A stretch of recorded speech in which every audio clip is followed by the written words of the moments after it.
Sir, Raebareli தொகுதியில் ராகுல் காந்தி அவர்கள் நிற்க போகிறதா சமீபத்தில் செய்தி வந்திருக்கு.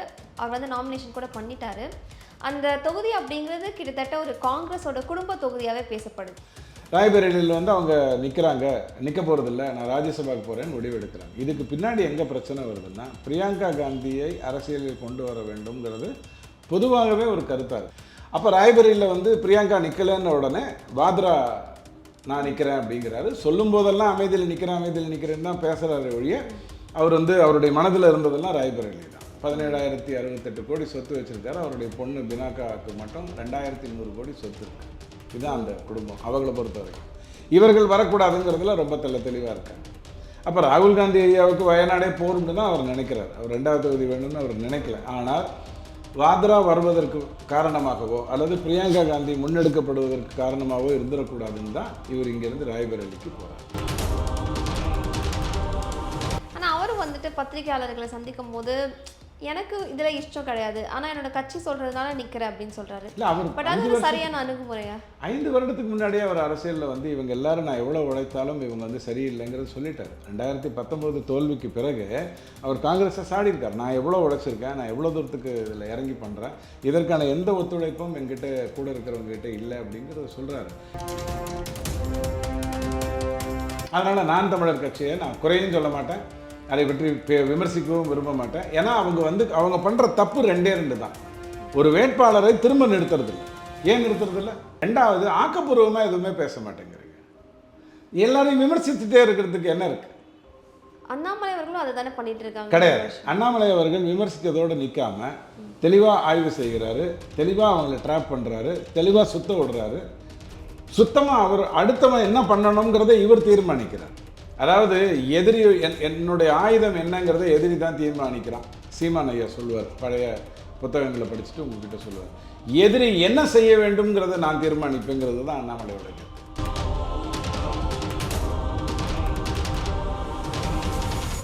சேனல் 5 தமிழர்களுக்கு வணக்கம். இன்றைய சிறப்பு விருந்தினர் அரசியல் விமர்சகர் ரவி டிடிஎஸ் அவர்கள். வணக்கம் சார். வணக்கம் சார். ரேபரேலி தொகுதியில் ராகுல் காந்தி அவர்கள் நிற்க போகிறதா சமீபத்தில் செய்தி வந்திருக்கு. அவர் வந்து நாமினேஷன் கூட பண்ணிட்டாரு. அந்த தொகுதி அப்படிங்கிறது கிட்டத்தட்ட ஒரு காங்கிரஸோட குடும்ப தொகுதியாகவே பேசப்படுது. ஸோ அதனோட வரலாறு பின்னணி அப்படிங்கிறது என்னவா இருக்குது? காங்கிரஸே குடும்ப கட்சி தானே, அதனால் அதில் ஒன்றும் ஆரம்ப காலத்திலேருந்து அந்த குடும்பத்தை பொறுத்த வரைக்கும் ஆண் வேற பெண் வேறன்னு ட்ரீட்மெண்ட் இருக்கும்.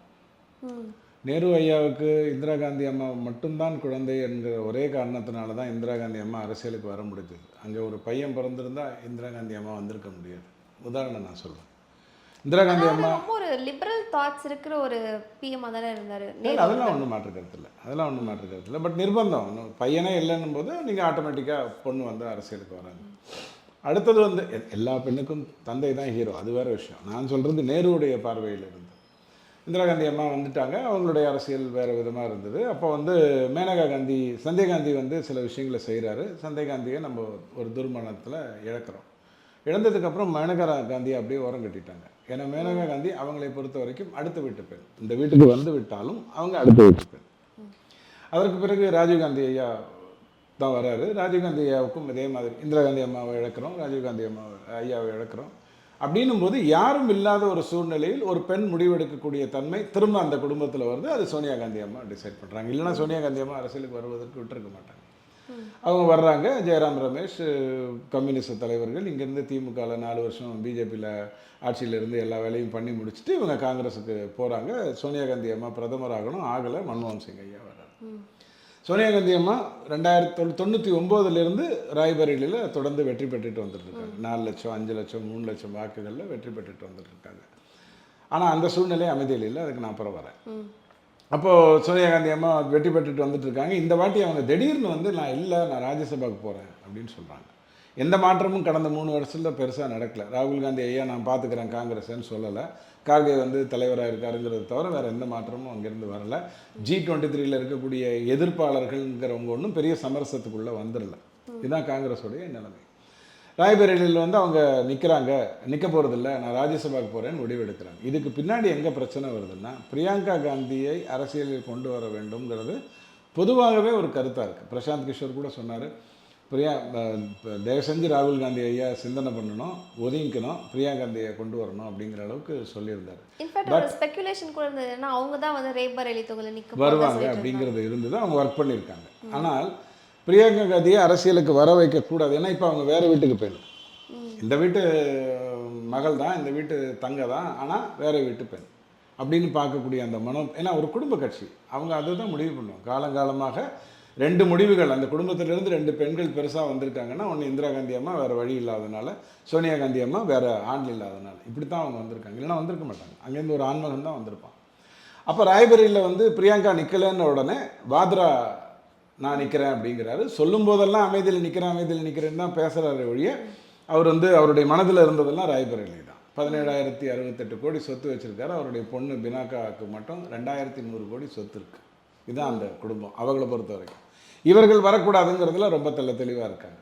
அப்போ ராகுல் காந்தி ஐயாவுக்கு வயநாடே போரும்னு தான் அவர் நினைக்கிறார். அவர் 2வது தொகுதி வேணும்னு அவர் நினைக்கல. ஆனால் வாத்ரா வருவதற்கு காரணமாகவோ அல்லது பிரியங்கா காந்தி முன்னெடுக்கப்படுவதற்கு காரணமாகவோ இருந்துடக்கூடாதுன்னு தான் இவர் இங்கேருந்து ராய்பரேலிக்கு போகிறார். அமைதியை தேர்ந்தெடுக்காமல் ராய்பரேலிக்கு போகிறார். இல்லைன்னா ஒரு கட்சியினுடைய தலைவன் அங்கே ஸ்மிருதி இரானி உட்காந்துக்கிட்டு வா வந்து பாரு, வந்து போட்டி போடுன்னு சொல்லும்போது பதுங்க வேண்டிய அவசியமே இல்லை. பார்த்துட்டுலாம் இறங்கல. ஏன்னா நாடு பூரா ஜெயிக்க போகிற ஒரு கட்சியாகத்தானே நீங்கள்லாம் சொல்கிறீங்க. இந்தி கூட்டணி இப்படி வந்துடும் அப்படி வந்துடும்னு தானே சொல்கிறீங்க. அவர் வந்திருக்கலாம். ஆனால் அவர் அமைதியை விட ராய்பரேலியை தேர்ந்தெடுக்கிறார். இது என்னுடைய கண்ணோட்டம். அந்த குடும்பம் ஒரு பெண்ணை பெண்ணாகவும் ஆணை ஆணாகவும், பெண்ணை வேறு குடும்பத்தில் மருமகளாக வந்தாலும் வேறு குடும்பத்தில், மகளாக இருந்தாலும் வேறு குடும்பத்தின் ஆளாக பார்க்குறதுங்கிறது என்னுடைய கணக்கு. ஆனால் அமைதியில் என்னாச்சுன்னா 3 லட்சம் 3.5 லட்சம் 1 லட்சம் 50,000 மைனஸ் அப்படின்னு ஒரு வாக்குப்பதிவு வருது. இப்போ போய் நின்றா அவர் ஜெயிப்பதற்கான சாத்தியக்கூறுகள் அங்கே இல்லைன்னு வருது. ஆனால் ராய்பரேலியில் அப்படி இல்லை, குறைஞ்சிக்கிட்டு தான் வருது. ராய்பரேலியும் குறைஞ்சிக்கிட்டு தான் வருது. 5 லட்சம் வாக்கு 3 லட்சம் வாக்குன்னு குறைஞ்சிக்கிட்டு தான் வந்தாலும் ஒரு 2 லட்சம் வாக்கு இன்னும் வந்து டுவர்ட்ஸ் காங்கிரஸ் இருக்குது அப்படிங்கிற ஒரு சூழ்நிலை வருது. ஆனால் பிஜேபி அங்கே என்ன பண்ணுது, பிரதாப் சிங்கை நிறுத்தி வைக்குது. காங்கிரஸில் இருந்து வெளில வந்தவர், சோனியா காந்திக்கு தொடர்ந்து அந்த தொகுதியில் உழைத்தவர். அவர் 2018 பிஜேபிக்கு வர்றாரு. அவரை நிறுத்தி வைக்கக்கூடிய தைரியம் பிஜேபிக்கு இருந்தது. அவர் உழைச்சிருக்காரு அந்த தொகுதிக்கு அப்படின்னு சொல்லிட்டு கொண்டாந்து விட்டுறாரு. ஆனால் இவர் போகிறதுக்கான நோக்கம் 2. அமைதியில் நின்றால் டெபாசிட் கூட கிடைக்காது, இங்கே டெபாசிட்டாவது வாங்கிடலாம். கூடவே வாத்ராவோ அல்லது பிரியங்காவோ வந்துடக்கூடாதுங்கிறதுக்காக அவர் அந்த தொகுதியை தேர்ந்தெடுக்கிறார். இதுதான் உண்மை. நாளைக்கு ரிசல்ட் எப்படி இருக்க போகுது அப்படிங்கிறது வந்து ஜூன் 4ஆம் தேதி தான் நமக்கு தெரியும். அந்த தொகுதியில் அவருக்கென்று ஒரு இது இருக்கா, ஸ்மிருதி இரானிக்கு மேலே இங்கே அமைதியில் வந்து ஒரு ஃபேட்டிக் இருக்கா, தொடர்ந்து அவங்க தான் நிற்கிறாங்க, அதனால் என்ன ஆயிடுச்சு அப்படிங்கிற கேள்விகள்லாம் இருக்கான்னு கேட்டால், அமைதியில் மட்டும் மிகப்பெரிய மாற்றங்களை ஸ்மிருதி இரானியால் கொண்டு வருது. சும்மா சாதாரண விஷயம், பிஜிலி சடக் பாணின்னு சொல்லுவாங்க, தண்ணி கொண்டு வருவது, கழிப்பறையை கொண்டு வருவது, சாலைகளை கொண்டு வருவது, அந்த நகரத்துக்கான தேவையான விஷயங்கள் என்ன வேணுமோ அதையெல்லாம் கொண்டு வர்றதுங்கிறது வந்து ஸ்மிருதி இரானி செய்கிறாங்க. அதனால் அவங்க ஜெயிக்கிறதுக்கான வாய்ப்பு இருக்குது. அங்கே காங்கிரஸ் நிறுத்தி வைத்திருக்கிற சர்மாவும் மிகப்பெரிய அளவில் அந்த தொகுதியில் ராகுல் காந்திக்காக கடந்த 2 தேர்தலில் உழைத்தவர் தான், அந்த குடும்பத்துக்காகவே உழைத்தவர் தான். அதெல்லாம் வேறு விஷயம். ஆனால் இந்த தொகுதியில் அந்த மக்கள் என்ன பார்க்க போகிறாங்க, ராகுல் காந்தி எப்படி பார்க்க போகிறாங்க, பிரதாப் சிங்கை எப்படி பார்க்க போகிறாங்க அப்படிங்கிறது நமக்கு ஜூன் 4ஆம் தேதி தெரியும். ஆனால் இதுக்கு பின்னாடி இருக்கிற வரலாறு இதுதான். அந்த ஆண் பெண் அப்படிங்கிற அந்த கெத்து, அந்த கொழுப்பு, இதுதான் அதில் இருக்கக்கூடிய ஒரு விஷயம். ஸோ ரேபரேலியில் அவர் நிற்கிறதுக்கு காரணம் வந்துட்டு பிரியங்கா காந்தி அவர்கள் வரக்கூடாது, அந்த ஒரு காரணம். தனிப்பட்ட முறையில் அதுதான் காரணம். டெபாசிட்டாவது வரணும்னா அமைதியில் நின்றால் வராதுங்கிறதுனாலையும் இன்னொரு காரணம் சொல்லலாம். ஒரு கட்சியின் தலைவரே நான் மட்டுப்படுத்துகிறேன்னு நீங்கள் நினைக்கக்கூடாது. ஒரு கட்சியுடைய தலைவர் தான் முதல்ல வந்து டிசிஷன் எடுப்பேன். நான் இங்கே நிற்கிறேன், இப்போ திமுக சொல்லியா கோயம்புத்தூரில் நான் நிற்கிறேன், எனக்கு பிஜேபி ஒரு தொகுதியில் கூட ஜெயிக்கக்கூடாது, கம்யூனிஸ்ட் வேண்டாம், யாரும் வேண்டாம், நான் நிற்கிறேன் அப்படின்னு சொல்லுது இல்லையா, அதில் ஒரு கெத்து இருக்குது. ஒரு கட்சி அப்படி தான் செயல்படணும். ஆனால் அவரும் வந்துட்டு பத்திரிகையாளர்களை சந்திக்கும் போது எனக்கு இதில் இஷ்டம் கிடையாது, ஆனால் என்னோட கட்சி சொல்கிறதுனால நிற்கிறேன் அப்படின்னு சொல்கிறாரு. இல்லை, அவர் பட் அது சரியான அணுகுமுறையா? 5 வருடத்துக்கு முன்னாடியே அவர் அரசியலில் வந்து இவங்க எல்லாரும் நான் எவ்வளோ உழைத்தாலும் இவங்க வந்து சரியில்லைங்கிறது சொல்லிட்டார். 2019 தோல்விக்கு பிறகு அவர் காங்கிரஸை சாடியிருக்கார். நான் எவ்வளோ உழைச்சிருக்கேன், நான் எவ்வளோ தூரத்துக்கு இதில் இறங்கி பண்ணுறேன், இதற்கான எந்த ஒத்துழைப்பும் என்கிட்ட கூட இருக்கிறவங்ககிட்ட இல்லை அப்படிங்கிறத சொல்கிறாரு. நான் என்ன சொல்கிறேன், நீங்கள் நாளைக்கு லீவுன்னு வச்சுக்கோங்களேன், லீவு நாளைக்கு விட போகிறீங்களா இல்லையான்னு தெரியாத நிலையில் உங்கள் கம்பெனி வந்து உங்களை வேலை செய்யுன்னு சொல்லிச்சுன்னா, அன்றைக்கி நீங்கள் செய்கிற வேலையில் ஒரு பெரிய ஈடுபாடு இருக்காது. நாளைக்கு லீவு தான், இன்றைக்கி நைட்டு உழைங்கன்னா 3 மணி வரைக்கும் கூட உழைச்சிட்டு கிளம்பி போவீங்க. இதுதானே எதார்த்தம். ஸோ அந்த காங்கிரஸுக்கு அந்த உந்துதல் கொடுக்கக்கூடிய அளவில் இன்னும் யாரும் பணிபுரியல. 44 சீட் 50 சீட்டுக்கு மேலே வாங்க மாட்டோமாங்கிற ஒரு சூழ்நிலையிலேயே அவங்க இருக்காங்க. பல்லக்கு தூக்கிகளை ரெடி பண்ணணும்னு முடிவு பண்ணாங்க இந்தி கூட்டணி மூலமாக. பல்லக்கு தூக்கிகள் பண்ண மாட்டேன்ட்டாங்க. இதுதான் ஆக்சுவல் பிரச்சனை. இதனால அவர் வேதனையில் இருக்கிறது நியாயமான ஒரு விஷயம் தான். அடுத்ததாக வந்து 2021 திமுக ஆட்சிக்கு வந்தாங்க. கிட்டத்தட்ட 3 ஆண்டுகள் நிறைவரை போகுது. பாராளுமன்ற தேர்தலை பொறுத்த வரைக்கும் கூட ஓட்டர் டர்ன் அவுட் அப்படிங்கிறது ரொம்ப கம்மியாக தான் வந்திருக்காங்க. ஸோ இது வந்து ஒரு நல்ல விஷயமா எடுத்துக்கலாமா? ஆன்டி இன்கம்பன்சி இல்லை அப்படின்னு 4% குறைஞ்சிருக்கு அப்படிங்கிறத நீங்கள் பல்வேறு விதமாக பார்க்கலாம். 2% ஏறிச்சுன்னா கோபம், ஆட்சியின் மேலே கோபம்னு சொல்லுவாங்க. 4% இறங்கியிருக்குங்கிறத நீங்கள் பல்வேறு விதமாக பார்க்கலாம். வெயில காரணமாக சொல்லலாம். விஜய் தன்னுடைய ரசிகர்களுக்கு ஓட்டு போட வேண்டாம்னு சொல்லியிருக்கலாம், தெரியாது. அவருடைய அவர் எதுக்கு சார் அப்படி சொல்லணும்? ஏன் சொல்லுவாருங்கிறது வேற விஷயம். சொல்லியிருக்கலாம் அப்படிங்கிறது வந்து ஒரு கருத்து. அவர் சொல்லியிருக்கலாம், என்னுடைய ஆட்கள் யாரும் ஓட்டு போட வேண்டிய அவசியம் இல்லைன்னு சொல்லியிருக்கலாம். பட் தட் டசன்ட் மீன் விஜயோடைய வாக்கு சதவீதமே 3%ன்னு நான் சொல்ல மாட்டேன். 4%க்கான காரணங்கள் சொல்கிறேன். ஆனால் முக்கியமான ஒரு காரணம் என்னன்னு சொன்னால், எப்படியா இருந்தாலும் மோடி தான் ஜெயிக்க போகிறார். நான் போய் ஓட்டு போட்டு இப்போ என்ன பண்ண போகிறேன்? அது திமுக காரனோ அல்லது அதிமுக காரனோ நினைப்பது அதுதான் அந்த இடத்துல முக்கியமாக வந்திருக்கும். ஏறத்தாழ அவன் வந்து உங்கள் கட்சியோடைய முடிவை வந்து ஜூன் 4ஆம் தேதி வரைக்கும்லாம் வெயிட் பண்ணாத, இந்த 4 குறைஞ்சதுலேயே புரிஞ்சுக்கோன்னு சொல்லிட்டான். இப்படி என்னை பொறுத்த வரைக்கும் எடுத்துக்கலாம். சொல்லப்போனால் பிஜேபி வந்து 400 தாண்டுவோம் அப்படின்னு சொல்கிறத ஏன் நிறுத்தியிருக்காங்கன்னா, 400 தாண்டிடுவாங்க, இதுக்கு 272க்கே ஒன்றும் பிரச்சனை இல்லைன்னு பிஜேபிக்காரங்கெல்லாம் தூங்கிட்டாங்கன்னா என்ன பண்ணுறது? அதனால தான் அதை பேசுவதை நிறுத்தியிருக்காங்க. ஒன்றை சொல்லுவது கூட சில டைமில் பிரச்சனை ஆகிடும். அது வந்து வேறு விதமான மயக்கத்தை கொடுத்துரும். அப்படிங்கிறதுக்காக நிறுத்தியிருக்காங்க. ஸோ இங்கே வந்து இந்த 4% ஓட்டு எல்லா இடத்துலையும் பிரதானமாக 3லேருந்து 4% ஓட்டு குறைஞ்சிருக்கு. தருமபுரியில் அதிகமாக இருக்குது, மற்ற 2 இடத்துல அதிகமாக இருக்குது அப்படின்னு சொல்கிறதாக இருந்தால் அதற்கு முக்கியமான காரணம் எப்படியுமே மோடி தான் ஜெயிக்க போகிறாரு. இது பாராளுமன்ற தேர்தல், நான் ஓட்டு போட்டு என்ன பண்ண போகிறேன்னு படுத்து தூக்கக்கூடிய கதையாக இருக்கலாம். எப்படியுமே மோடி தான் ஜெயிக்க போனாரு அப்படின்னா வந்துட்டு ஓட்டு போடுறவங்க எல்லாரும் மோடிக்கு தானே போட்டிருக்கணும். இல்லை அது போட்டிக்காது. அதாவது 96% அப்படி தான் செயல்படும். நான் ஓட்டு போடணும் அப்படிங்கிறது தான் முக்கியம். ஃபஸ்ட்டு கொஸ்டின் வந்து நான் ஓட்டு போடணும். நான் நோட்டாக்கு போடலாமா? இல்லைங்க, அது கோழத்தனம். அப்போ ஏதோ ஒரு கட்சிக்கு போடணும்னா இது கரெக்டாக இது கரெக்டாக இது கரெக்டானு பார்த்துட்டு ஓட்டு போடுறதுங்கிறது 96% மக்கள் அப்படி தான் பண்ணியிருக்காங்க.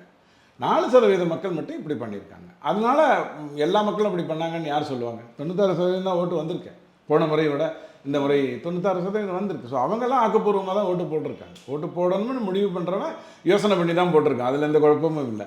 போட வேண்டாம் அப்படின்னு நினைத்தவன் இந்த காரணத்திற்காக பண்ணியிருக்கலாம். ஸோ திமுக மேலே வந்துட்டு அதிருப்தி இல்லை அப்படிங்கிறீங்க. இந்த தேர்தலில் திமுகவே அவங்க பொருட்டாக எடுத்துக்கல. இந்த தேர்தல் பாராளுமன்றத்துக்கான தேர்தல். நீயோ இந்தி கூட்டணின்னு சொல்லி 4 இடத்துல சந்தித்தா சமோசா சாப்பிட்டதை தவிர வேறு எதுவும் வழி இல்லை. இதில் ஒரு மீட்டிங்கில் பாதியிலே வேறு சொந்த விமானத்தில் விமான டைமில் கிளம்பணும்னு சொல்லிட்டு கிளம்பி வந்துட்டீங்க. ஸோ இது உங்களுக்கான தேர்தல் இல்லைன்னு அவங்க நினச்சிருக்கலாம். வேறு ஒன்றுமே கிடையாது. இது நீ விளையாடுற விளையாட்டு இல்லைப்பா, இது ஃபுட்பால் அப்படின்னு நினச்சிட்டா அப்புறம் வேறு என்ன இருக்குது? நான் சொல்ல புரியுதுங்களா? ஸோ இந்த திமுக அப்படிங்கிறது வந்து இதை ஒரு பொருட்டாக எடுத்துக்கொள்ளவில்லை. ஆனால் பிஜேபிக்கு எதிராக நின்றது திமுக தான். பிஜேபி தன்னுடைய சவாலாக பார்த்தது திமுகவை தான். அதற்கு காரணம் அண்ணாமலை ஏற்கனவே உங்களுக்கு சொல்லிட்டாரு. அங்கே மத்திய அரசு 10 வருஷமாக நடந்திருக்கு, இங்கே 3 வருஷமாக மாநில கட்சி நடந்திருக்கு. இது 2த்துக்கும் தான் போட்டி, எனக்கும் அதிமுகவுக்கும் சம்மந்தம் இல்லைன்னு அவர் சொல்லிட்டார். வாக்காளனை பொறுத்த வரைக்கும் இது அவனுடைய திமுக காரரை பொறுத்த வரைக்கும் நான் சொல்கிறது, அல்லது அதிமுக காரரை பொறுத்த வரைக்கும். ஸோ இந்த 4 காரணம் தான் இருக்கலாம். விஜயின் ரசிகர்கள் அமைதியாக இருந்திருக்கலாம், வெயில் ஒரு காரணமாக இருந்திருக்கலாம், நான் ஓட்டு போட்டு என்ன ஆக போகுது, எப்படி மோடி தானே வரப்போகிறாரு, நான் திமுகவுக்கு போட்டு என்ன நடக்க போகுதுன்னு திமுக காரணம் அதிமுக காரணம் நினைத்திருக்கலாம். இது எல்லாம் முக்கியமான காரணமாக நான் பார்க்குறேன். ஓகே சார், இந்த 2024 பொறுத்த வரைக்கும் களம் எப்படின்னா வந்துட்டு பாஜக வெர்சஸ் திமுக தான் இருக்குது அப்படின்னு வந்து அண்ணாமலை அவர்கள் சொல்லிக்கிறாரு. பட் பல இடங்களில் வந்து அதிமுகவையும் நாம் தமிழர் கட்சியை வந்துட்டு குறைத்து மதிப்பிடுறாங்களோ நிறையா பேர். குறைத்து மதிப்பிடுறது இல்லைங்க. நாம் தமிழர் கட்சியினுடைய பிரச்சனை என்ன? அவர் திட்டிக்கிட்டே இருக்கார். 13,000 வாக்குக்கு வந்திருக்காரு. சராசரியாக 13,000 வாக்கு வாங்குற மாதிரியான பொசிஷனுக்கு வந்திருக்காரு. அதுதான் அவருடைய ட்ராக் ரெக்கார்டு. ஆனால் இப்போ பொறுத்த வரைக்கும் பிக்கஸ்ட் தேர்ட் பார்ட்டி அவங்க தானே சார். இல்லை நீங்கள் வந்து சதவீதத்தை வச்சுலாம் பேசுவீங்கன்னு நினைக்கிறேன். சதவீதத்தை வச்சு பேசக்கூடாது. ஏன் பேசக்கூடாதுன்னா, 234 தொகுதியிலையும் நான் போட்டுட்டு 10,000 ஓட்டு வாங்கினேன்னா என்னுடைய வாக்கு எத்தனை இருக்கும்? 23 லட்சத்துக்கு மேலே இருக்கும். பாமக வந்து 10 தொகுதியில் போட்டி போடும், 15 லட்சம் வாக்கு வாங்குதுன்னு வச்சுக்கோங்க. எது பெருசுன்னு நீங்கள் எப்படி எடை போடுவீங்க? 234 நின்றதுக்கும் 15 இருந்ததுக்கும் வித்தியாசம் இருக்கா இல்லையா? ஸோ சதவீதத்தை வச்சு அதை பேசக்கூடாது. அதில் நீங்கள் உடனே இவர் 9% வாங்கிட்டாரு, அவர் 2% தான் வாங்கிட்டாருங்கிறதெல்லாம் இந்த சாயங்காலம் டிவியில் உட்காந்து ஏதாவது ஒன்று பேசி கீசி மக்கள் மனசை கலைச்சிட்டு இருக்கிறவங்களுடைய வேலை. நாம் அதை பண்ணக்கூடாது. இவர் எப்போ வந்து ஒரு ஸ்பெசிஃபிக் தொகுதியில் வின் பண்ணுறதுக்கு வராரோ, விக்ட்ரி மார்ஜினுக்கு, அதாவது ஒரு வெற்றி பெற்றவனுக்கும் தோத்தவனுக்கும் நடுவில் இருக்கக்கூடிய அந்த வாக்கையாவது இவர் வாங்கணும்ல. இவர் நின்றதுனால இந்த தொகுதியில் இவர் ஜெயிக்கணும், அவர் ஜெயிச்சிட்டார். அதுதானே முதல் கட்டம். அதையாவது செஞ்சிருக்கணும்ல. ஆனா ஒவ்வொரு தேர்தலுமே கிட்டத்தட்ட கிராஜுவலா இன்க்ரீஸ் ஆயிட்டே தானே சார் வருது. கிராஜுவலா வாக்காளர்கள் வந்துட்டு இருக்காங்க. எனக்கும் ஒரு வருஷம் வயசு கூடுது, நான் இல்லைன்னு சொல்லலை. ஆனால் என்னுடைய சிந்தனையோ என்னுடைய இதுவோ எனக்கு வயசை குறைக்கணும், அதுக்காக தான் நான் வாழ்கிறேன். அப்படித்தானே அர்த்தம். வயசு தான் கூட்டிடுமே, கேலண்டர் நீங்கள் வாங்கலைங்கிறதுனால வருஷம் மாறாமல் போயிடுவான். இந்த கிராஜுவல் இன்க்ரீஸ் எல்லாம் ஒரு மேட்டரே கிடையாது. அது படிக்கட்டில் ஏறுற மாதிரி, அரசியலில் லிஃப்ட்டில் ஏறணும். அதனால் நான் தமிழர் கட்சியை நான் குறையும் சொல்ல மாட்டேன், அதை பற்றி விமர்சிக்கவும் விரும்ப மாட்டேன். ஏன்னா அவங்க பண்ணுற தப்பு ரெண்டே தான். ஒரு வேட்பாளரை திரும்ப நிறுத்துறதில்ல. ஏன் நிறுத்துறதில்ல? போன முறை கும்மிடி பூண்டிக்கு இவர் தான் எம்எல்ஏ அப்படின்னு சொல்லி தான் நிறுத்துறீங்க. இந்த வாட்டி ஏன் ஆளை மாற்றுறீங்க? ஏன்னா அவன் செலவு பண்ணி முடிஞ்சு போயிட்டான், இன்னொரு ஆளை நீங்கள் தேடுறீங்க. இதான காரணம். இல்லைன்னா வேட்பாளரையும் நீங்கள் ரிப்பீட் பண்ண மாட்டேங்கிறீங்க, 96% ரிப்பீட் பண்ண மாட்டேங்கிறீங்க. அப்போ என்ன, உங்ககிட்ட இருக்கிற அத்தனை கட்சி மெம்பரையும் வேட்பாளர் ஆகிறதுக்காக இன்னொரு 10 வருஷம் தேர்தல் நினைப்பீங்களா? ஒன்று. ரெண்டாவது, ஆக்கப்பூர்வமாக எதுவுமே பேச மாட்டேங்கிறீங்க. எல்லாரையும் விமர்சித்துட்டே இருக்கிறதுக்கு என்ன இருக்கு? அது ஒரு பெரிய விஷயம் இல்லையே.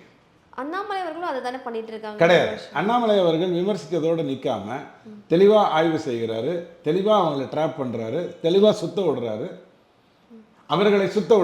அவர்களை கோர்ட்டில் கொண்டு வந்து நிறுத்துறாரு. ஐயா எனக்கு வயசாயிடுச்சியா, எப்படியாவது எனக்கு தண்டனை குறைச்சி விடுங்கயான்னு சொல்ல விடுறாரு. அதுக்கப்புறம் எங்கேயோ போய் யாரையெல்லாம் பார்த்துட்டு தப்பிக்க வைக்க விடுறாரு. சுத்தமாக அவர் அடுத்தவன் என்ன பண்ணணுங்கிறத இவர் தீர்மானிக்கிறார். திமுக என்ன பண்ண வேண்டும், அதிமுக என்ன பண்ண வேண்டும்ங்கிறத இவர் உட்கார்ந்து தீர்மானிக்கிறார். அதுதான் ஒரு தலைவனுக்கு அழகு. அது அவங்க கட்சி மத்தியில் இருக்கிறதுனால அவரால் முடியுது. அதெல்லாம் கிடையாது, அந்த மாதிரி எதுவுமே கிடையாது. அவர் ஒரு ஐபிஎஸ்ஸாக இருந்தபோது சுத்த விட்டுருக்காரு. திருடன் எங்கெல்லாம் இருந்திருக்கானோ அங்கெல்லாம் வந்து போலீஸ் என்ன பண்ணணுமோ அதை அண்ணாமலை பண்ணியிருக்காரு. இன்றைக்கி தப்பு பண்ணுறவங்க எங்கெல்லாம் இருக்காங்களோ அதுக்கு என்ன பண்ணணுமோ அதை பண்ணிட்டு இருக்காரு. உயரத்துக்கு அவர் வந்ததே அந்த உயரத்துக்கான தகுதி அவருக்கு இருக்கிறதுனால தானே. இல்லைன்னா எப்படி உயரத்துக்கு கொண்டு வருவாங்க? உங்களை பிபிசியில் ஏன் கூப்பிட்டு வந்து பேட்டி எடுக்க சொல்ல மாட்டாங்க? நாளைக்கு பிபிசியில் உங்களை கூப்பிட்டு பேட்டி எடுக்க சொல்லலாம். ரெண்டுத்துக்கும் காரணம் நீங்கள் தானே, அவங்க இல்லையே. ஸோ பிஜேபி மத்தியில் ஆட்சி இருக்குங்கிறதுக்காக அண்ணாமலை பேர். இதுக்கு முன்னாடி எத்தனையோ பேர் தலைவராக இருந்திருக்காங்க. 98லேருந்து 2004 வரைக்கும் மத்தியில் ஆட்சியில் இருந்தது. அப்போது வந்தவங்க மிகப்பெரிய சாதனையை பண்ணியிருந்திருக்கலாம். 2014 மோடியுடைய ஆட்சி தான் நடக்குது. இவர் இப்போ 3 வருஷத்துக்கு முன்னாடி தான் வந்தார், செஞ்சிருக்கலாம். இது வேறு விஷயம். அதாவது எதிரி என்னுடைய ஆயுதம் என்னங்கிறத எதிரி தான் தீர்மானிக்கிறான். சீமான் ஐயா சொல்லுவார், பழைய புத்தகங்களை படிச்சுட்டு உங்ககிட்ட சொல்லுவார், எதிரி என்ன செய்ய வேண்டும்ங்கிறத நான் தீர்மானிப்பேங்கிறது தான் அண்ணாமலையோட கருத்து. ஆனால் அவர் எதிரியே வந்துட்டு திமுகலேருந்து அதிமுக ஆயிட்டாங்களோ அப்படின்றது தானே பல பேரோட கேள்வி. எதிரி வந்து திமுகல இருந்துட்டு அதிமுகவை அவர் எதிரி. பங்காளிங்க. அதிமுக திமுக பங்காளி. ஜெயலலிதா அவர்கள் இருக்கும்போது இந்த மாதிரி பேசியிருக்க முடியுமா? ஒரே ஒரு வார்த்தை தான் செம்மலை பேசினார். 5 வருஷம் ஒரு ஓரம் கட்டி உட்கார வச்சுட்டாங்க. முனுசாமி ஐயாவோ அல்லது சண்முகம் ஐயாவோ ஜெயலலிதா அம்மா இருக்கிற வரைக்கும் வாயை திறந்து பேசினதே கிடையாது. இன்றைக்கி ஜெயலலிதா அம்மா இல்லை, இவங்க பேசுகிறாங்க. திமுகவை தூக்கி வச்சு ஏப்ரல் 14ஆம் தேதி அன்னைக்கு 9 பேர்கிட்ட 1,40,000 கோடி 1,30,000 கோடி சொத்து இருக்குது அப்படின்னு நம்ம சொல்லும் பொழுது அதிமுக கிட்டேருந்து எதிர்வடை வருது. ஏன்னா இந்த சுவிட்ச் போட்டால் அந்த பல்பு எரியுதுன்னு நாம் மண்டங்காஞ்சிட்டு உட்காந்துருக்கோம். பேசியிருக்க வேண்டியது அதிமுக கிட்ட போய் நீங்கள் பேட்டி எடுத்தால் என்ன சொல்லியிருக்கணும்? அதிமுக அவர் யாரை பற்றி பேசினார்? ஈவா வேலு ஐயாவை பற்றி தானே பேசினார், போய் அங்கே பேட்டி எடு. ஜெகத் ரட்சகன் ஐயா பற்றி தானே பேசினார், போய் அங்கே பேட்டி எடுன்னு சொல்லியிருக்கணும். அதை விட்டுட்டு சவால் விடுதுன்னா நான் என்ன பண்ண முடியும்? அதே மாதிரி அண்ணாதுரை ஐயாவும் முத்துராமலிங்க தேவர் ஐயாவும் நடந்த ஒரு விஷயத்தை பற்றி அண்ணாமலை பேசுகிறாருன்னா கோபம் திமுகவுக்கு தானே வரணும். ஏன்னா சித்தாந்த ரீதியாக திமுக தானே வந்து நாஸ்திகம் பேசிக்கிட்டு இருக்க கட்சி. அந்த சம்பவம் வந்து நாஸ்திகத்தை பற்றி தானே திமுக தானே பேசியிருக்கணும். இங்கே சுற்றி விட்டா அங்கே பல்வேறு எரியுது. ஆனால் இப்போ எண் மக்கள் பயணம்ல வந்துட்டு பிரதானமாக அவர் திமுகவை எதிர்த்து தான் வந்து அரசியல் பண்ணாரு. மோடி அவர்களோட சாதனையும் திமுகவோட ஊழல் அப்படிங்கிறத எண் மக்களை பொறுத்த வரைக்கும் அவர் எதையுமே முன்வைக்கல. மக்களை நான் சந்திக்கணும்னா நான் மீட்டிங் போட்டால் போகிறோம். இல்லை சார், என்னை மக்கள் சந்திக்க வேண்டும் என்று சொன்னால் நான் சாலையில் போகணும். அதுக்கு தான் அவர் போனார். அவர் வந்து இந்த திமுக கதைக்கெல்லாம் அங்கெல்லாம் போகலை. கமலாலயத்தில் உட்காந்து பேட்டி கொடுத்தாலே போகிறோம். இல்லை, ஆனால் அவரோட பல பேச்சுகள் வந்து திமுகவோட ஊழல் பற்றி இருந்தது. உண்மை. 60 வருடமாக திமுகவை பற்றி பேசாமல் இருந்திருக்கோம். ஒரு கவுன்சிலர் BMW கார் வாங்கிட்டா நம்ம கோபம் வருது, நகைச்சுவையாக சொல்லுவாங்க. ஒரு எலி வீட்டுக்குள்ளே வந்துருச்சுன்னா அதுக்கு பிஸ்கட் எல்லாம் போட்டு சாவடிக்கிறீங்க. நாட்டுக்குள்ளே ஒரு பெருச்சாளி சுற்றிக்கிட்டு இருக்கு. ஆனால் இந்த நாடாளுமன்ற பிரச்சாரத்தை இப்போ ஃபுல்லாக அவர் வந்து இது தேர்தலுக்கு அப்புறம் அதிமுக அப்படின்ற கட்சியே இருக்காது, அது மாதிரி அந்த அவரோட விமர்சனங்கள் எல்லாமே அதிமுகவை நோக்கி தான். மோடி ஐயா சொன்னார் ஒரு கட்சி இருக்காது அப்படின்னு சொன்னார், திமுகவை தான் சொன்னார். அண்ணாமலை ஐயா கடைசியாக சொன்னது, கடைசியாக இப்போ அதாவது தேர்தலுக்கு ஒரு 4-5 நாளைக்கு முன்னாடி தான் இந்த கருத்தை சொன்னார். அப்போ சொல்கிறதுக்கான காரணம் என்னென்னா, இந்த 2024க்கு பிறகு 2 கட்சியில் ஒரு கட்சி சிரமப்படும். திமுகவில் இன்னொரு 9 மந்திரிகளை தூக்கி உள்ளே போட்டிங்கன்னா திமுகங்கிறது வந்து நிலை குலைஞ்சு போகும். அது நடக்க முடியவில்லை என்று சொன்னால் அதிமுகங்கிறது வந்து அதனுடைய ரிசல்ட் என்ன வரப்போகுதோ 18% இருந்தால் அது வந்து கரைஞ்சி போகும். அங்கேருந்து நிறைய பேர் பிஜேபிக்கு வருவாங்க. இதை வைத்து கொண்டு தான் நம்ம சொல்லணும். ஒன்று தான் போகும்னு நான் சொல்ல முடியாது, நான் கடவுள் இல்லை.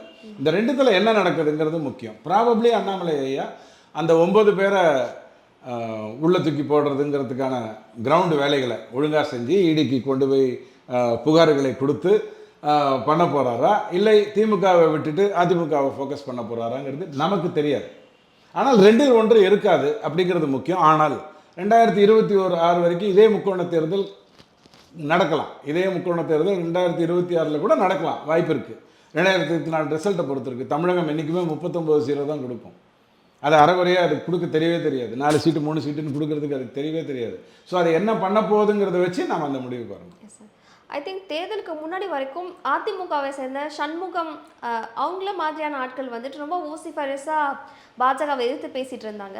எடப்பாடி அவர்கள், அதுக்கப்புறம் ஆர்பி உதயகுமார், இவங்க எல்லாருமே வந்துட்டு ஒரு கூட்டணி தர்மத்துக்காக மோடி அவர்களை பற்றி விமர்சனம் பண்ணாமல் இருந்தாங்க.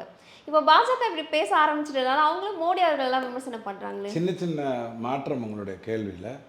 கூட்டணி தர்மத்தில் இருந்ததுனால மோடியை விமர்சிக்காமல் இல்லை. மோடியை விமர்சிக்கிறதுக்கு எதுவும் இல்லாததுனால தான் அவங்க அந்த கூட்டணியிலே இருந்தாங்க. அவங்க வெளில வந்ததுக்கான காரணம் எனக்கு சிறுபான்மையினர் ஓட்டு வராது அப்படின்னு சொன்னாங்க. சிறுபான்மையினர் ஓட்டு இவங்களுக்கு வராதுக்கு மோடி எந்த விதத்தில் காரணமாக இருக்க போகிறாரு? பிஜேபிங்கிறது 82 இருந்துட்டு இருக்கிற ஒரு கட்சி. அதில் மோடிங்கிறவரே பின்னாடி வந்தார். 99க்கு பின்னாடி தான் அவர் வர்றாரு, உள்ளே வர்றாரு. ஆனால் பாஜக மேலே வைக்கிற விமர்சனமே அதுதானே, சிறுபான்மையினர் ஓட்டு வராது அவங்க கூட கூட்டணியில். பாருங்க, நீங்கள் வந்து நான் ஒரு வீடை விற்கணும்னு முடிவு பண்ணுறேன், 5 கோடி ரூபான்னு சொல்கிறேன், நீங்கள் 2 கோடி ரூபாய் கேட்குறீங்க, நான் கொடுக்க முடியாதுங்கிறேன். உடனே நீங்கள் அந்த வீட்டில் ஒரு பூதம் இருக்குன்ட்டு சொல்லிட்டீங்க. உலகம் பூரா என்ன சொல்கிறீங்கன்னா, அந்த வீட்டில் பூதம் இருக்குது, நான் பார்த்தேன், ஒரு 4-5 பேருக்கு 200-300 ரூபாயை கொடுத்து கருப்பாக ஒன்று போச்சு, இல்லையே இந்த பக்கம் வரும்போது வெள்ளையாக இருந்தது அப்படின்லாம் சொல்லி அந்த வீட்டில் ஒரு பூதம் இருக்குங்கிற மாதிரி, ஒரு பேய் இருக்குங்கிற மாதிரி ஒரு கதையை சொல்லிட்டு இருக்கீங்க.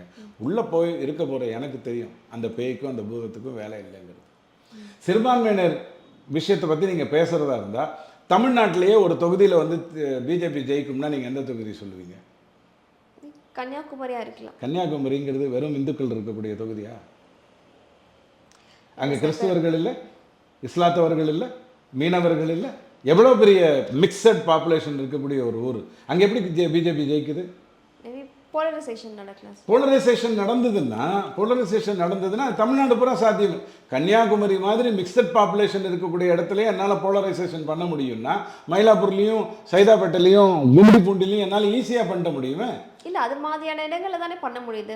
கேரளாவில் ஓட்டர் பர்சன்ட் அதிகமாக இருக்குது பாஜகவுக்கு.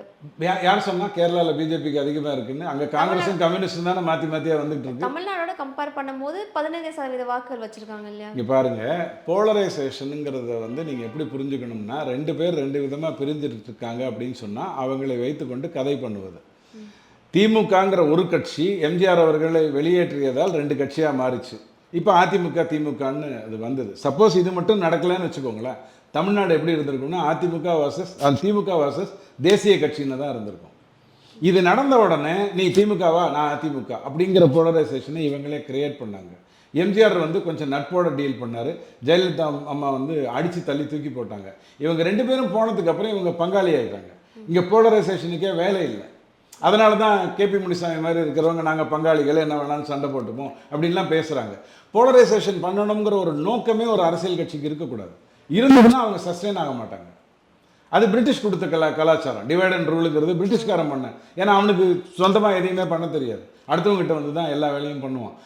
அவன் சொல்லி கொடுத்தான், அதை வச்சுட்டு நீங்கள் பண்ணீங்க.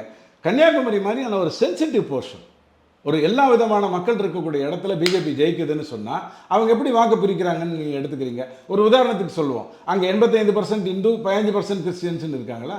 இல்லை. இப்போ ஏன் அதே வேலையை டூட்டிகோரியில் பண்ண முடியல? டூட்டிகோரியில் கிறிஸ்துவர்கள் தான் அதிகமாக இருக்காங்க, பர்சன்டேஜில் எடுத்திங்கன்னா நிறையா இருக்காங்க. ஏன் பண்ண முடியல? அங்கே போர்ட்டுன்னு ஒன்று வருது, அங்கே வர்த்தகம்னு ஒன்று வருது, அங்கே பணம் பெரிய அளவில் விளையாடுது. ஸோ அங்கே பண்ண முடியல. போலரைஸ் பண்ணி வெற்றி பெறணுங்கிறது ஒரு தவறான நோக்கம். அது பிஜேபி இன்னைக்கு இல்லை, அடுத்த ஜென்மத்தில் கூட பண்ணாது. Okay sir. சார், அதுக்கு அடுத்து வந்து அண்ணாமலை அவர்கள் அவங்களோட பாஜக நிர்வாகிகள்கிட்டையும் தொண்டர்கள்கிட்டையும் சொல்லியிருக்க விஷயம் என்னன்னா, சட்டமன்ற தேர்தல் 2020க்கு வந்து இப்போ 2026க்கு இப்போ இருந்தே உழைக்க ஆரம்பிக்கணும் அப்படின்னு சொல்லிட்டு, ஐ திங்க் ஒரு 24 பார்லிமெண்ட் எலெக்ஷன் கூட அவர் இவ்வளோ ஃபோக்கஸ்டாக இல்லை, 26க்கு இவ்வளோ வேகம் 24ல் ஃபோக்கஸ்டாக இல்லைன்னு எப்படி சொல்கிறீங்க? 2 வருஷத்துக்கு முன்னாடி 25 சீட்டை பற்றி அவர் பேசிட்டு இருந்தார். பேசினார் சார். பட் அவர் நிற்க போகிறதே வந்துட்டு அவர் ஒரு 1 வீக்குக்கு முன்னாடியே, ஒரு 1 மந்த் முன்னாடி ஒரு கட்சியுடைய தலைவர் வந்து நான் நிற்கிறேன்னா நான் நிற்கக்கூடாதாங்கிற முடிவை வந்து எடுக்கிறதுங்கிறது வேற விஷயம். நான் வந்து வேட்பாளராக என்னுடைய விருப்ப மனுவை உங்ககிட்ட அனுப்பிச்சா தான் என்னை நீங்கள் வேட்பாளராக தேர்ந்தெடுக்க முடியும். நான் அனுப்பலை. ஆனால் நீங்கள் என்ன சொல்கிறீங்க? இல்லை இல்லை, நீ நின்றாதான் கரெக்டு, நாளைக்கு தோல்வி பயத்தினால் நீ நிற்கலன்னு சொல்லுவாங்க அப்படின்னு சொல்லும்போது, அப்படியா நான் நிற்கிறேன் அப்படின்னு சொல்கிறது ஒரு தலைவனுக்கு அழகு. ராய்பரேலியை பற்றி பேசணும் இல்லையா? இப்போ அது உங்களுக்கு ஞாபகம் வரணும். ஒரு தலைவன்னா எப்படி இருக்கணும் அப்படிங்கிறதுக்கு அது அவர் நின்றார். 2024 தான் அவர் ஃபோக்கஸ் பண்ணார். இப்போ வாக்கு போட்டு முடிச்சாச்சு, ஆப்ரேஷன் முடிஞ்சிருச்சு. இதுக்கப்புறம் என்ன நடக்க போகுதுங்கிறத பற்றி நமக்கு என்ன கவலை? அங்கேருந்து அவன் டிஸ்சார்ஜ் ஆகி வெளில வரணும், இவ்வளவு தானே.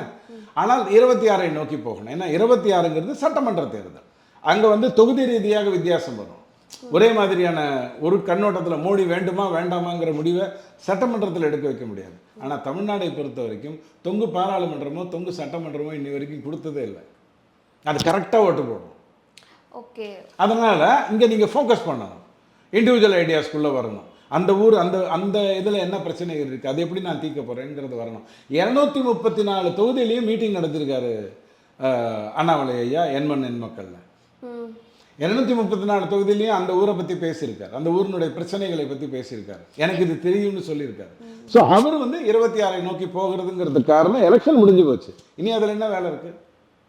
ஸோ இன்ஃபேக்ட் 24ல் அவங்க என்ன வாக்கு சதவீதம் வாங்கினாங்களோ அந்த அளவு வந்துட்டு 2026லையும் பிரதிபலிக்கிறதுக்கான அவசியம் அப்படிங்கிறது இல்லை. இல்லையே, நீங்கள் தான் யாருமே 3%க்கு மேலே வாங்க மாட்டாங்கன்னு தானே சொல்லிட்டு இருக்கீங்க. அதிமுகவோ திமுகவோ பிஜேபிக்கு வந்து ஒரு 4 சீட்டு கொடுக்கும், அந்த 4 சீட்டில் கடுமையாக உழைச்சி ஓட்டு வாங்குவாங்க. நீங்கள் அதை அப்படியே 40ஆல் வகுப்பீங்க, வகுத்துட்டு அவருக்கு 3% தான் வாக்குன்னு சொல்லுவீங்க. இப்போ வந்து 18ங்கிறீங்க, 20ங்கிறீங்க, 25ங்கிறீங்க, 41ங்கிறீங்க. அது 4ஆம் தேதி அன்னைக்கு தெரிய போகுது. ஆனால் அதற்கும் இதற்கும் ஏன் சம்மந்தம் இல்லைன்னா, இது பிரதம மந்திரிக்கான தேர்தல். இங்கே மோடி வேண்டுமா வேண்டாமாங்கிற கேள்வியை தான் நீங்கள் முன் வச்சுக்க. ஆனால் இங்கே நீங்கள் 26ஐ பொறுத்த வரைக்கும் சித்தாந்த ரீதியாக 2 பேர் டிவைட் ஆகிறாங்க. வாக்கு வங்கி அரசியலை பேசும் திமுக, வாக்கு வங்கி அரசியலால் மடியும் அதிமுக, வாக்கு வங்கி அரசியலை பேசாத பிஜேபி. அதுதான் சிங்கிள் பாயிண்டாக வந்து சேரும். இல்லை, அண்ணாமலை அவர்களே சொன்ன ஒரு விஷயம் என்னன்னா, பாராளுமன்ற தேர்தலை பொறுத்த வரைக்கும் எங்களுக்கு மோடி அப்படின்ற ஒரு பேருக்காகவே ஓட்டு விழுகும், சட்டமன்ற தேர்தலில் அதற்கான சாத்தியம் இல்லை அப்படின்னு தான் அவரே சொல்லியிருக்காரு. நான் அதை தானே சொன்னேன், அதுதானே உண்மை. ஏன்னா சட்டமன்ற தேர்தல் அப்படிங்கிறது வந்து சித்தாந்தம் தான்.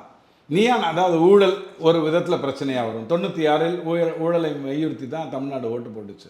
2011ல் ஊழலை மெய்யுறுத்தி தான் தமிழ்நாடு ஓட்டு போட்டுச்சு. ஸோ அந்த மாதிரியான ஒரு சுச்சுவேஷன் தான் 2026ல் வரும். ஊழலை விட போதை, ஊழலை விட இந்த கொலைகள், ஊழலை விட பல மோசமான ஒரு விஷயங்கள் நடக்கிறதுங்கிறத முக்கியமாக வச்சு பேசுவாங்க. சாராயம் முக்கிய விஷயமா வந்து சேரும்.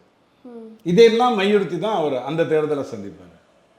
ஸோ ஊழல் போதை இதெல்லாம் மையப்படுத்தி தான் அரசியல் இருக்குமா சார் தேர்தல்? இல்லைங்க, அதாவது ஒரு திரைப்படங்கிறதுனால நான் சொல்கிறேன். ஒரு படத்தில் வந்து சிவகாசியாக ஒரு படம், என்னுடைய தங்கை வாழ போகிற இடம் நல்லா இருக்கணும், அங்கே வெட்டுக்குத்து இருக்கக்கூடாது, அங்கே பிரச்சனைகள் வரக்கூடாது. இதுதான் அந்த கதையினுடைய மைய சிங்கிள் லைன். அதுதானே, என் தங்கை போய் வாழற இடத்த இல்லை எந்த பிரச்சனையும் இருக்கக்கூடாது.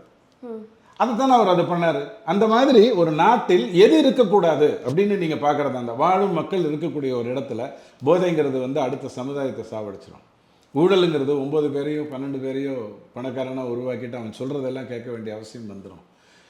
இது நம்ம மத பிரச்சனை அப்படிங்கிற இந்த சித்தாந்த ரீதியாக நாட்டை பிளவுபடுத்தி பேசுவது, ரூபாய்க்கு 29 பைசா தான் வருது, இன்னும் 1970 வேறு விதமாக வந்த மாதிரியும் இப்போ மாற்றி வந்துட்டு இருக்கிற மாதிரியும் பேசுறது, டெய்லி கட்டுக்கதைகளை ஒரு 4 நெறியாளர்களை வச்சுக்கிட்டு கதை விட்டுட்டு திரியிறது, இது எல்லாம் களையப்பட வேண்டிய ஒரு விஷயமா வரும். ஆனால் இது அரசியல் ஆட்சியல் சம்பந்தமாக பேசுகிறதா இருந்ததுன்னா இந்தந்த தொகுதியில் இந்தந்த வளம் இருக்குது, இதையெல்லாம் நான் முன்னிறுத்தி கொண்டு வருவேன் அப்படின்னு சொல்கிறது தான் ரொம்ப முக்கியமாக இருக்கும். இல்ல பாஜக எதை மையப்படுத்தி அரசியல் பண்ணும்? 1977 எம்ஜிஆர் வேணுமா வேண்டாமான்னு முடிவெடுத்தாங்க. ஒத்தை கேள்வி, மற்ற கதையெல்லாம் இல்லை. அன்றைக்கும் பட்டினி இருந்தது, அன்றைக்கும் வேலையில்லா திண்டாட்டம் இருந்தது, அன்றைக்கும் எல்லா விதமான அராஜகங்களும் இருந்துக்கிட்டு தான் இருந்தது. அண்ணாமலைகளுக்கு அந்த அளவுக்கு கரிஸ்மா இருக்கா? இல்லை இல்லை, நான் அதுக்கப்புறம் வரேன். நீங்கள் சொன்னது என்ன, ஒரு தேர்தலில் ஒரு மையப்புள்ளியை வைத்து தமிழகம் ஓட்டு போடாது, இதான் நீங்கள் சொன்னீங்க. 1980 எம்ஜிஆர் அவர்கள் தொடர வேண்டுமா, 84 இந்திரா காந்தியை இழந்துட்டோம், இங்கே வந்து மத்திய அரசு சப்போர்ட் பண்ணணுமா இல்லை இங்கே வந்து மாநில சுயாட்சி பேசணுமா, 91 ராஜீவ்காந்தி ஐயா இறந்து போகிறாரு, திமுக தொடர வேண்டுமா, 89 3 கட்சியும் பிரிஞ்சிருக்கு, காங்கிரஸ் தனியாக நிற்குது, திமுக தனியாக நிற்குது, ரெட்டைலை கிட்ட அதிமுக கிட்ட ரெட்டைலை இல்லை, யார் வெற்றி பெற வேண்டும், அதுதான் அந்த இடத்துல கேள்வியாக வந்தது. 96 ஊழலை மையுறுத்தி வந்தது. 98 திரும்பி அதிமுக பவுன்ஸ் பண்ணி வருது, காங்கிரஸ் வேண்டாம் பிஜேபி வரணும் வாஜ்பாய் வரணும். 99 அதிமுக தப்பு பண்ணிட்டாங்க, பிஜேபி ஆட்சியை கவுத்தது தப்பு, நான் வந்து திமுகவுக்கு ஓட்டு போட போகிறேன். 2001 இப்படி ஒவ்வொரு தேர்தல்லையுமே ஒரு கேள்விக்கு தான் தமிழ்நாடு பதில் சொல்லியிருக்கு, ஒற்றை கேள்விக்கு தான் பதில் சொல்லியிருக்கு. நீங்கள் மற்றதெல்லாம் வரும், எல்லா பிரச்சனையும் வரும். ஒரு திரைப்படத்தை சொல்கிறதுனா, ஒரு இப்போ தில்லானமோ நம்ம படம் பற்றி உங்களுக்கு தெரியுமான்னு கேட்டால் நீங்கள் என்ன சொல்வீங்க, இசையை தான் நீங்கள் சொல்வீங்க. அந்த படத்தில் காமெடி இருக்கும், சண்டை இருக்கும், எல்லாமே இருக்கும். இப்போது கில்லி படம் ரிலீஸ் ஆகிருக்கு, கில்லி படத்தில் எப்படி இருக்கும் அப்படின்னா, அந்த ஒரு தனி மனிதன் ஒரு பெண்ணை எப்படி காப்பாற்றினான், இப்படி ஒரு சிங்கிள் லைனில் தான் அது வரும். அதை சுற்றி கட்டமைப்புகள் எப்படி வேணாலும் இருக்கலாம், அந்த கட்டமைப்புகள்லாம் நீங்கள் உட்காந்து டெய்லி பேசிக்கிட்டு இருக்கலாம். சிங்கிள் கேள்வி, இப்போ மோடி ஐயா வச்ச கேள்வி என்ன, பிஜேபி வச்ச கேள்வி என்ன, மோடி ஆட்சி மீண்டும் வர வேண்டும். இந்தி கூட்டணி வச்ச கேள்வி என்ன, மோடி வரக்கூடாது. சிங்கிள் பாயிண்ட் தானே, ஜஸ்ட் மிரர் வியூ தானே, இந்த பக்கத்துக்கு அந்த பக்கம். அப்படி தான் ஒரு தேர்தலே எப்போதும் வரும். மற்ற பிரச்சனைகள்லாம் இருக்கும், அது விக்டரி மார்ஜினை கூடி குறைக்கிறதுல வரும். 2026 தேர்தல் எதை பற்றி இருக்கும்? 26 பொறுத்த வரைக்கும் எனக்கு ஜூன் 4ஆம் தேதிக்கு அப்புறம் கேளுங்க. ஏன் அப்படின்னு சொல்லுவேன்னா, தமிழ்நாடு இந்த அண்ணாமலை அவர்களிடம் ஒரு எம்ஜிஆரையோ அல்லது ஒரு ஜெயலலிதாவையோ பார்த்துதா பார்க்கலையா, ஒரு ஸ்டாலின் ஐயாவிடம் ஈவே ராமசாமி ஐயாவை பார்த்துதா பார்க்கலையா, ஒரு எடப்பாடி ஐயாவிடம் வெறும் ஒரு கட்சியின் அவர் சண்டை போட்டு கஷ்டப்பட்டு தான் வந்தார். அவர் ரொம்ப அந்த குடும்ப ஆட்சி வரக்கூடாதுங்கிறதுல ரொம்ப தெளிவாக இருந்து அந்த இதில் எல்லாரையும் தள்ளி விட்டுட்டு தான் அவர் வந்து அழகாக அந்த பொதுச் செயலாளர் பதவியை நேர்மையாக தான் அடைஞ்சார், அதில் எந்த மாற்று கருத்தும் இல்லை. ஆனால் அவரை ஜெயலலிதாவாக பார்க்கக்கூடிய, திமுகவை எதிர்க்கக்கூடிய, ஏன்னா அதிமுக தொண்டனுடைய ஒரே லைன், மைனர் லைன் என்னன்னு கேட்டால், ஒரு தின் லைன் என்னன்னு கேட்டால், அவனுக்கு திமுக ஒரு தீய சக்தி. திமுகவை யார் எதிர்க்கிறாங்களோ அவனை தான் அதிமுக தொண்டனுடைய குவாலிஃபிகேஷன். ஸோ எடப்பாடி எதிர்க்கிறாரா அண்ணாமலை எதிர்க்கிறாராங்கிற கேள்விக்கு இந்த 2024 தேர்தலில் பதில் வந்துடும். ஸோ அந்த பதிலை வைத்து தான் 26 எப்படி போகும்னு சொல்ல முடியும். ஆனால் எழுதி வச்சுக்கோங்க, திமுகங்கிறது இந்த 12 குடிநில மன்னர்களை மட்டும் உருவாக்கிக்கிட்டே வந்தது பாருங்கள். கருணாநிதி காலத்திலிருந்து இந்த 12 பேரில் 9 பேர் உள்ளே போயிட்டாங்கன்னா அவன் அப்படியே கூடாரத்தை கலைச்சிட்டு கிளம்பி போயிட்டே இருப்பான். தொடர்ந்து பேசுவோம். நன்றி சார்.